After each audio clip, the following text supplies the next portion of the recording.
Hello, hello mga katigs. Mag-aalmusal na tayo.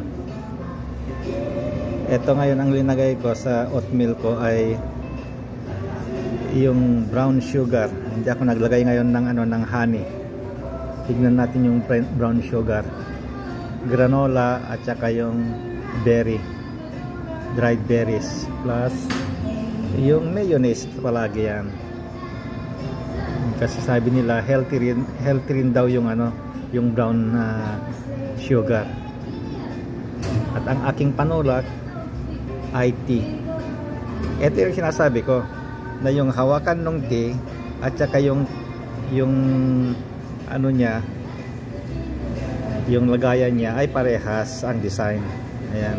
Hindi kagaya ng pinakita ko noon na nagtaka ako bakit iba yung design yung hawakan na yan at saka yan magkaiba. Ito ang talagang design niya.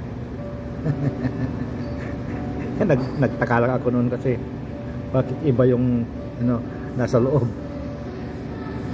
na design yung yung hawakan. Okay mga katigang, breakfast is ready. Kainan na.